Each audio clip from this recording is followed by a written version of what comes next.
Anderson heaving one down the sideline, and he's got Cass Allen over the top. Big side, down the sideline.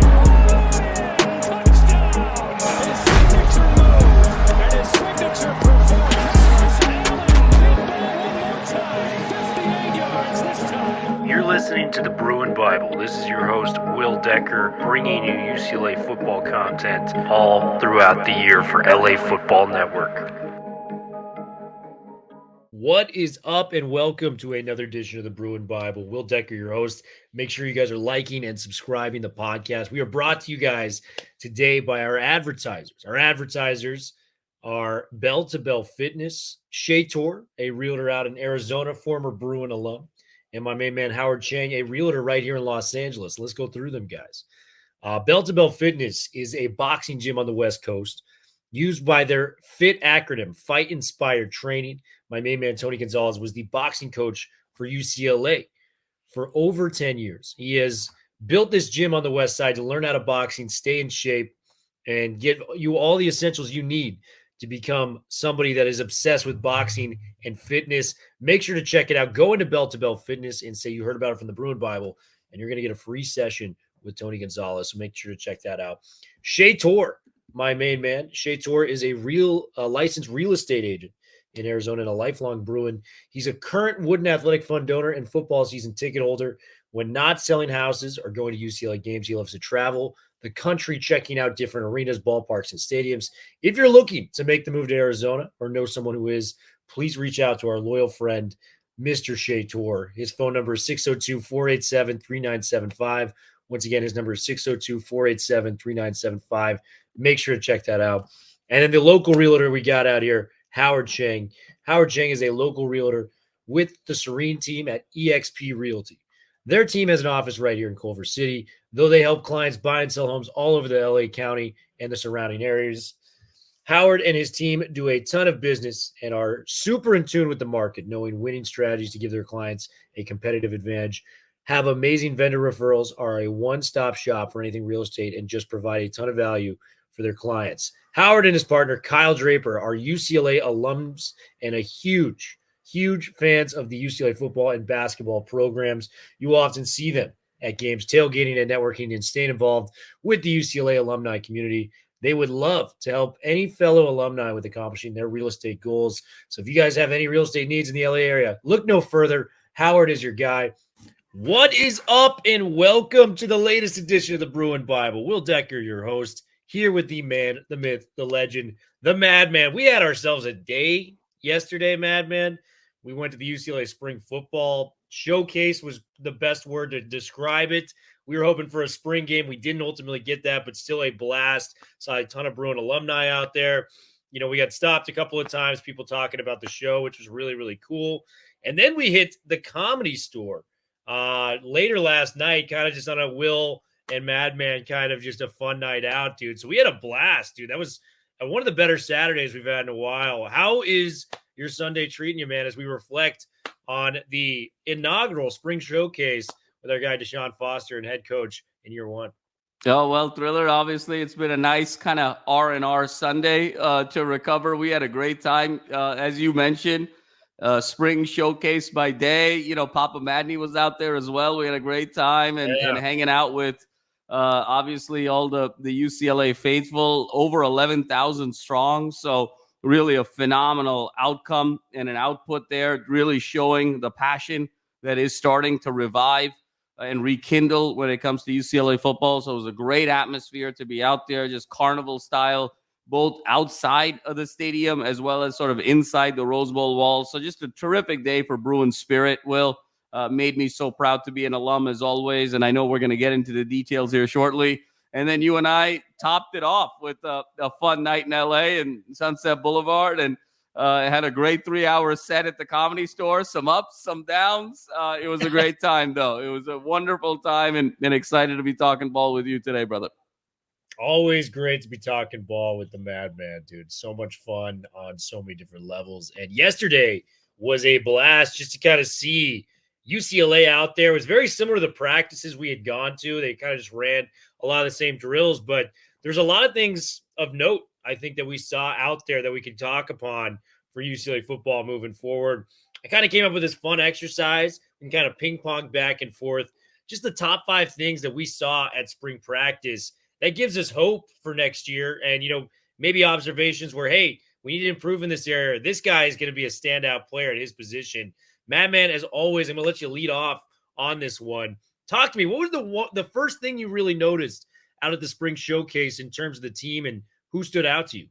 Yeah, Thriller, absolutely. And it was an interesting showcase construct, as you mentioned. I think you and I and many others kind of expected it to be much more of a traditional spring game, quote unquote, over the course of 4 quarters, a lot of 11 on 11. We had a share of 11 on 11, but it was kind of divided into 12 periods. And so there was kind of some one-on-one drills. There was just sort of 1v1 at the line of scrimmage. There was obviously kind of corner wide receiver sort of matchups, and then a share of 11 on 11. There was special teams work, defensive work, offensive work. So we got a nice variety of elements there. It really was kind of a piece of all of the different practices over the course of the spring kind of put together. So it really a showcase in that sense, Will, over a 2.5 hour period. I think the first thing that really jumped out to me, Will, is at the wide receiver position, both Rico Flores and TMA. I thought Rico Flores was absolutely sensational in the one-on-one battles. The first kind of one-on-one battle, he was just lights out in terms of just his ability to run routes and then counter off of his routes.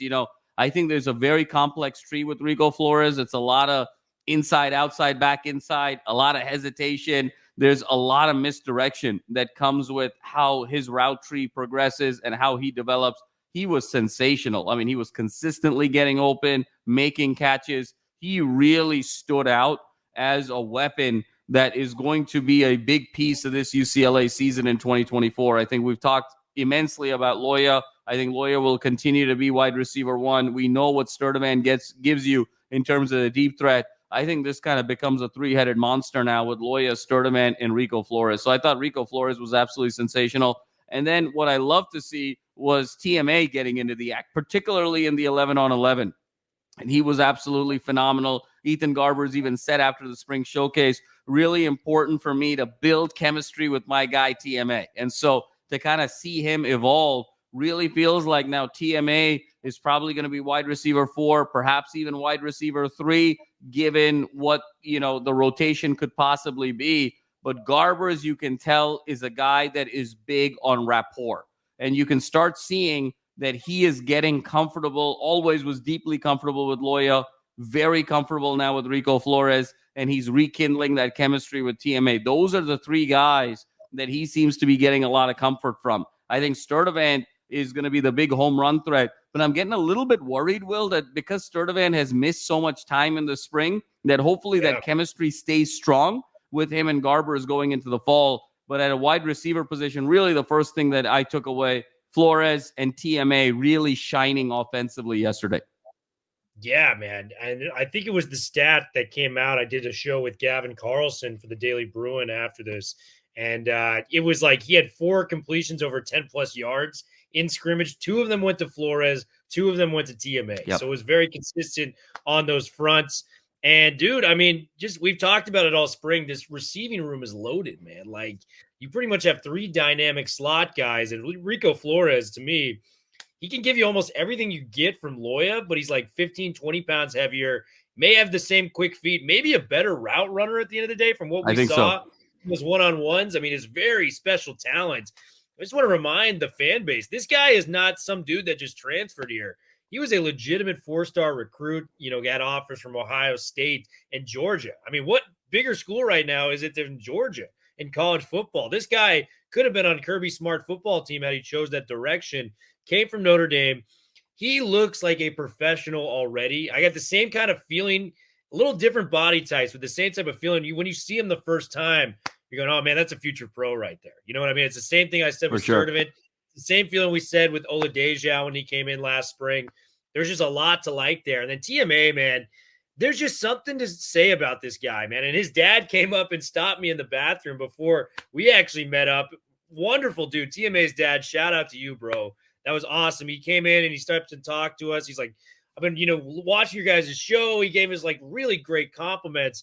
He goes, "Oh yeah, my son's on the team." I'm like, "Who's your son?" Titus. I'm like, "You mean TMA? Like that guy's amazing." Like, yeah, his son is, I mean, well on his Phenomenal. way to carving a niche role, for this team and being a very important player moving forward. I talked about, the offers that, our guy Rico got. I mean, TMA was offered by Nick Saban to come to Alabama. He went to Not too Central shabby. Florida, followed his high school quarterback, Dylan Gabriel, to University of Central Florida, then comes out to UCLA, has really kind of stepped up. So these guys are dynamite, and we didn't even get to see the best of Lloyd. We didn't even get to see Sturdivant, period. So, dude, there's just a lot to ride home with on the wide receiver room. I couldn't agree more. My second point, from what we saw from spring practice, the O-line was a little chaotic. I think we can all agree that was a big point in spring, and I think it's a big emphasis on why they're investing in a couple new players coming in. Ruben Unije is coming from Louisville. He had stopped at Houston as well. That was his initial, school of choice. And then we got Makaheli coming from UNLV. But, I think for me, the offensive line has its issues, but I'm actually looking more at the defensive line when it comes to this. Toia, we know what he is. He's an anchor to this defensive line. He's a special player. He's special talent. We need to find some edge rushers when it comes to this, man. A Young, we saw him kind of roaming the sidelines. It's impossible to miss this dude. We actually saw a first-round pick, Liatu Latu, walking down there, freshly drafted off the Colts. How cool was that he was on the sideline? But I think we got to go back into the portal, and maybe get another edge rusher to complement. It worries me a little bit that a Young is not at full 100%, kind of similar to what Sturdivant is. And, the edge rushers we've seen, Jacob Busic is a fine player. Devin Aupu coming from Notre Dame, solid rotational guy. I like the potential of Grant Bucky, but I really think we're going to need some more pass rush firepower if we want to reach that ceiling of 7 to 8 wins. And I know we've started to line up Oladipo maybe as an edge rusher in certain situations, certain packages. I prefer him back at linebacker, given how dynamic he is there and how fast he is in the open field. What was your takeaway with the D-line? Because I think this is a group where if you add a guy or two, and I know Young might be coming here pretty soon, another guy out there with Toia, it's not going to be as special as last year, but it could be damn good with just another addition on that line. Yeah, Will, I completely agree with you. I think there's ingredients there with the defensive line and really that front seven, but I wouldn't necessarily call it a cohesive unit yet. And I think that's kind of what we're getting to. I would go even as far as saying, Will, we maybe need one or two more pieces. It's because you can see that with Toia on the interior defensive line, wherever he sort of lines up, he's going to be drawing attention, in that 3 gap, and whatnot. And then weak side off of that, you can really sort of exploit with some really powerful edge rushing. And so in an ideal world, you kind of want 4 or 5 guys. You want sort of a couple edge rushers, 1 or 2 guys on the interior, and then, a linebacker that can kind of go side to side. That's kind of how, in an ideal world, you want 5 kind of big time playmakers right now on that defensive front seven. Obviously, you want 7 great players, but if you get 5 really good playmakers, you have the ability to really alter the shape of a game from a defensive standpoint from that front seven. And right now, UCLA feels like they've got 3 guys, and so we're trying to figure out how to sort of manipulate and move those guys around in terms of different permutations. But it does feel like it's a little light in the cupboard, both in terms of quality of talent, but also in terms of depth. We know what we've got in Toia. We've talked ad nauseum about how important he is. And I think we're both leaning in very heavily that once a Champion gets on the field, he's going to be an absolute stud on the edge, Will. We just sort of saw him even in just, sweats, in a sweatshirt and sweatsuit and kind of a track kind of pants situation on the sideline. The guy just looks like an absolute specimen. You and I were kind of quoting Space Jam where, we were saying, you can't teach how he looks in that sweatsuit. You can't teach it. I mean, he's an absolute physical specimen, total stud. He's going to come in there and make a huge piece. And then you got Oladipo, who potentially is going to be, on the other side of that edge at times, and then be on that outside linebacker situation. So those are your 3 great athletes that you really have. I think you need 5 great athletes in that front seven to really make an impact defensively. Kane Medrano is terrific, very serviceable.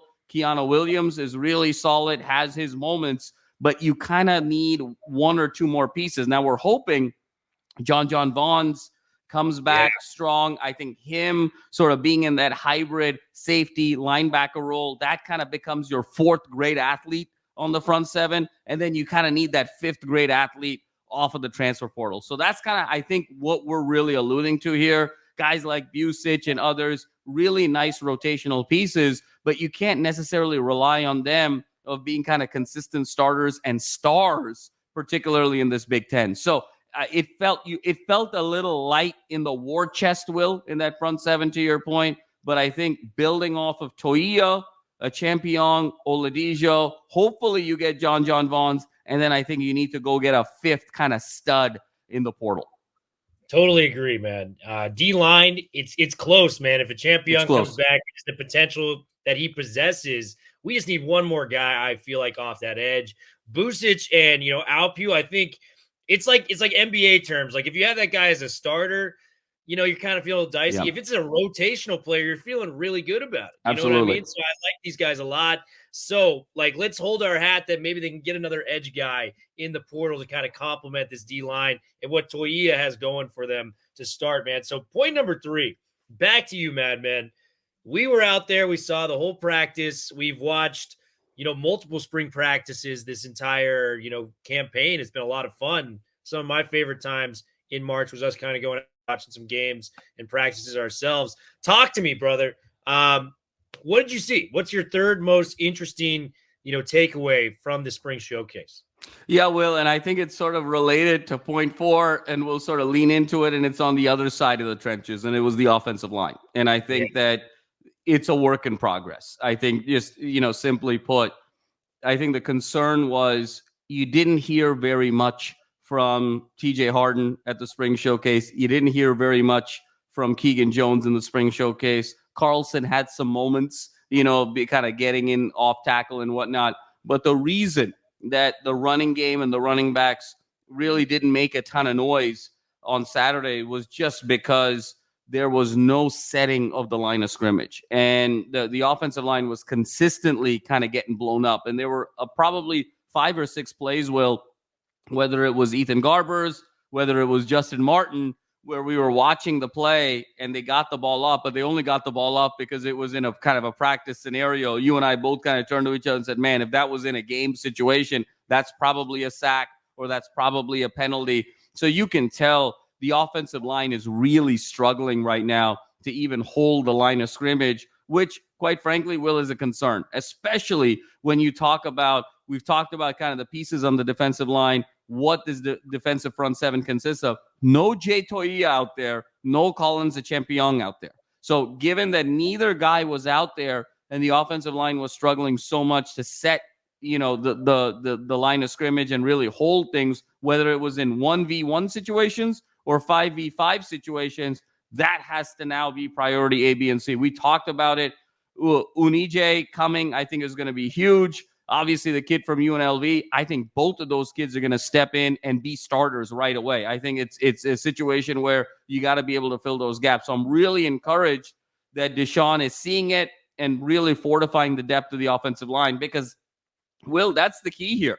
When you look at how comfortable Garbers looked offensively, we talked about this quartet of receivers that we're so excited about. We know what TJ Harden brings to the table. We know the gadget that is Keegan Jones. We know the sure-handedness of Matavao and his blocking ability.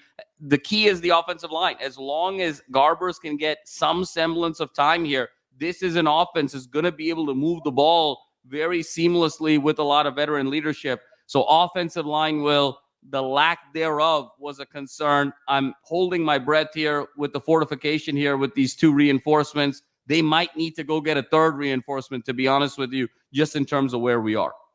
Yeah, and it speaks a lot to Deshaun realizing what he has with this line and going out and getting new guys to come in.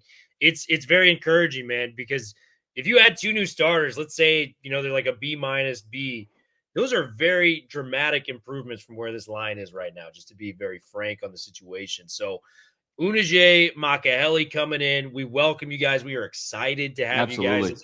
Bruins. This is a big deal to help out with the offensive line. We've talked about it ad nauseum. I mean, I sound like a broken record. The Big Ten is a trenches conference. You got to strengthen those lines when you go into the Big Ten because that's how it's built. We're doing that through the transfer portal, and these guys are going to hit out in a big way. Number 4, man, I've got a very interesting point. I think I'm impressed with the safety play. Brian Addison made some really nice reads, not only in the pass game, but he kind of came up on some run plays where you could just see how wiry and athletic this guy is, 6'4". He actually was supposed to come to UCLA with Dorian Thompson-Robinson, has that extra year of COVID, went to Oregon, had a long career, former wide receiver. But I just want to say where we were at in the initial transferring of a Kamari Ramsey and a Humphreys and a D'Anton Lynn, safety was one of the biggest issues. And I believe it was, before Chip Kelly ultimately resigned, he was like, listen, we got to get safety right. That was like one of his quotes that made it out to the media. Brian Addison looks really good. Ramon Henderson looks really good. I just want to give credit right now to Cody Whitfield because I think what he is doing is so underrated with that secondary. When he inherited that secondary, it doesn't take an Einstein to tell you that was the Achilles heel of the UCLA defense for years with Chip Kelly. Like that was problem number 1, and they just could never find a way to solve it. Year 1 with Cody Whitfield becomes Pac-12 defensive back coach of the year, in terms of how he's improved. We've seen Kirkwood kind of find his stride. He had that big interception against USC, against Caleb Williams, the number 1 overall pick. You saw his confidence soaring. Even in the spring game, I know he dropped the pick, but he made an initial great read in the first play of 11 on 11. You see his confidence is sky high right now. Davies is a very consistent performer out there. And, I got to be honest, the new kid, Jameer Benjamin, was making some plays out there. He looks like he's going to be, challenging KJ Wallace maybe for some playtime in that slot. But for where we were from losing Lynn to losing the guys, and Lynn was a, NFL secondaries coach. Like, this is a real dude that can play. To where we are now, I didn't think we were going to get there, like, to a place where I feel comfortable with this unit that fast. So I'm very, very impressed. What do you think about the secondary play and, specifically the safeties and Addison and Henderson coming from Notre Dame? Oh, yeah. Well, you nailed it. I thought Addison was absolutely phenomenal, and he was really very disruptive in all of those 11 on 11 situations where in the event when Garbers had time or when he rolled out or when Justin Martin was rolling out or thinking about running or when Luke Duncan was going through his progressions, it just felt like Addison was disrupting everything that was out there when they needed to really throw the ball down the field and really kind of set that tempo. We've talked about it, Will. We've been looking for that leader, right? Who's going to take over from Stephen Blaylock 2 years ago? We thought it was going to be Kamari Ramsey. And then there was this void of, okay, all these guys that have left, who's going to step in there? I think we found our answer in terms of Addison becoming the leader of this secondary. I thought he was absolutely sensational in terms of just the leadership on the field, calling guys out, moving guys around, really sort of taking that role of the primary sort of force in the secondary. I thought that was sensational. You said it, Will. I thought Kirkwood looked really spry, really confident. He was kind of reading the quarterback's eyes really well, reading wide receiver hips really well. I mean, that first sort of deep slant, inside slant, he sort of jumped it off of Garbers, just couldn't quite hang on, but it was absolutely a phenomenal play there. And then I was really impressed. I mean, Jordan Davies and Flores had some one-on-ones where, I mean, my goodness, Jordan Davies was wearing Flores like a suit. I mean, it was some really nice one-on-one competition. And then I love seeing Jameer Benjamin, to your point, Will, particularly against Quasi Gilmore. I thought the two young kids kind of going at it. It was sort of a glimpse into not just the present, but also the future of UCLA football. And I thought Jameer Benjamin, you're spot on, Will. I think KJ Wallace, we assumed, given his veteran leadership, given just the number of big games that he's played in the SEC against the likes of Georgia and Ole Miss and Clemson, that he was going to kind of step in there and either be one of the 4 guys in the secondary or definitely be that nickel corner. I think Jameer Benjamin is basically telling KJ Wallace, listen, objects in your rearview mirror are much closer than they appear. And I think that spot for the nickel corner is going to be a really significant one, and it's going to be nip tuck going into the fall. I thought Jameer Benjamin, he's kind of your classic bump and run corner, wants to get into it, he actually reminds me a lot of Darnay Holmes, Will, and just how he sort of approaches the game, the physicality. Loved what I saw out of Jameer Benjamin. So I think all is well from a secondary standpoint. It looked like things were bleak when Ramsey and Humphreys left, but I think UCLA has fortified in a very significant way. And now when you look at Addison, Hernandez, and then you added on the corners with the likes of Davies and Benjamin and Wallace, there's a lot of talent here. I think the secondary is going to be really solid going into that Big Ten play, particularly against some teams that have some questionable receiving cores. I think UCLA is going to look at their secondary matchups going into the crux of Big Ten play, where they're either going to be at parity or it's going to be advantage UCLA for the majority of the season.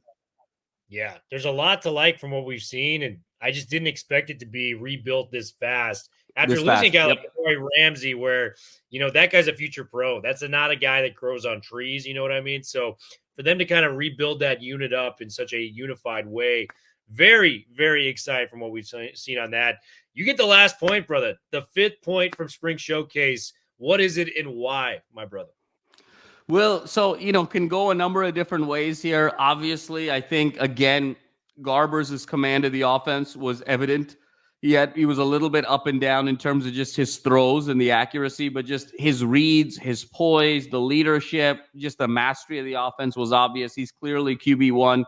I think the Spring Showcase also showed that Luke Duncan is QB2 in my mind. I think he has passed Justin Martin, and I think we need to sort of have that conversation very clearly when you talk about some of the deep balls, Will, some of those deep balls down the sideline, even some of his misses, Will, were just, he put the ball right on there. And, his ability to kind of throw those deep routes down the sideline, but just his ability to read defenses. He was going through his progressions, the zip on the ball, the mechanics, the footwork was absolutely significant and much different than Justin Martin. Love Justin Martin, but again, Justin Martin was not throwing the ball down the field, reverting to the checkdowns, I think, far too often, bailing on his progressions far too often. It was kind of, hey, if that first read isn't there and the checkdown isn't there, I'm just going to take off and run. I think Luke Duncan's sort of mastery of the complexity of the playbook, the variations, being able to read defenses, he is, to me, clearly QB2. And I think if this curve continues, we're going to be talking about Luke Duncan being that backup to Garbers going into the fall. So I think that was a big takeaway for me, Will. We were leaning that way. We saw it in practice, and we said, well, let's see on a bigger field, bigger stage, 11,000 people there, more 11 on 11. Is this going to hold up? It absolutely held up. So to me, Luke Duncan passing Justin Martin as QB2 is sort of half of bullet number 5. And the other half, Will, much more understated. It's not as sexy a conversation or a topic, but one that has been very important to UCLA football the last several years, and one that has been the difference between oftentimes a win and a loss in some key situations of the kicking game. I think Mateen Pagani is clearly, the first kicker, and I think he showed some tremendous range there,